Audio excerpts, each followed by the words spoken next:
Burada görüyorsun yani gerçekten de bir aydan fazladır bu caddemiz toz dumanda biz geçemiyoruz. Her gün bu caddeye biz belediye de gelmiyor. Toz dumanda biz rezil olduk. Dükkanlarımıza hepsi eşyamızı yarı fiyatına veriyoruz diye bırakıyoruz. O işi yani burada terk etmek istiyoruz. İsyan ediyoruz.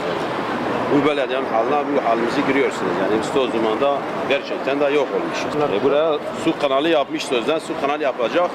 Bir aydır adamlar yapmış, çekmiş, gitmiş. Biz de bu toz dumanda her sabahda geliyoruz buraya yıkıyoruz, ediyoruz ama yapacak başka bir şey yok. Belediye arıyoruz, geliyoruz, bu cadde yapılıyor ama yapılacak bir cadde de değil. Su faturam gelmiş 190 milyon.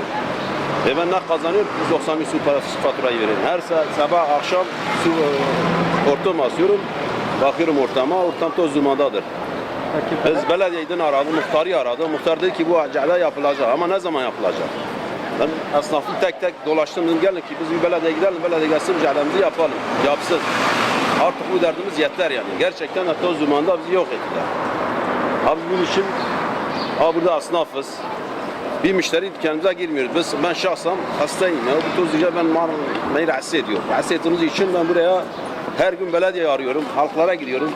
Diğer insanlara gidiyorum, bakıyorum yani toz dumanda biz boğulduk artık. Yeter yani. Bu toz duman derdini biz yiyoruz, bu caddemizi yapsınlar. Bunu istiyorum.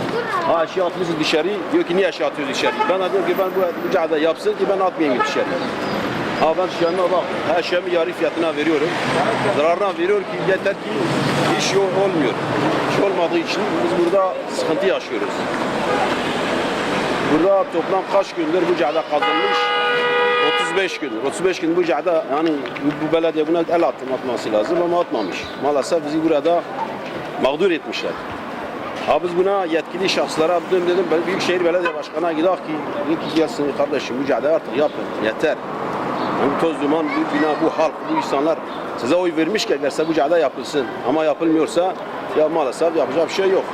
Her insan burada mağdur oluyor yani burada. Gerçekten de şeyden tut, esnaftan tut, binada oturan sakinlere kadar bu toz duman yani bu burada şehirdir, burası şey değil.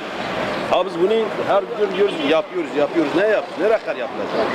Yapıyorsa buraya 2 gün insan kazanacak, 3. gibi asfalt dökecek, bir tek gidecek yani. Bir belediye arıyor, bir tankır su atıyor, ikincisi 3-5 güne kadar su gelmiyor. Su gelmediği takdirde biz de burada sıkıntı yaşıyoruz. Yani sorumuz budur. Belediye başkanı imalsa gelmiş Kotluk'ta oturmuşlar, bir gün gelip de bu halkı sormuyor. Bu halk da oy vermiş ama oy vermişler ki oy vermiş. Sen burada belediye başkanı olarak bir şey yapmıyorsun. Bir gün gelmiyor, derdimizi sormuyor. Yani derdimizi sormadığı için dükkanımızı görüyorsun, halimizi görüyorsun. Yani biz burada köyde de yaşlar buradan iyidir. Yani sorumuz değil yani biz burada belediyemize eklemiyoruz ama belediye buna gelsin ki desin ki arkadaş bu artık bu caddeyi yap. Yeter. Ben esnafı çağırıyorum kimse benimle destek çıkmıyor. Eğerse biz gidelim diyoruz ki yani bu belediye gel bu cadde. Bize asfalt dök. Yani söylediğimiz bu kadar şu an. Teşekkür ederim. Sizin için de sağ olasın.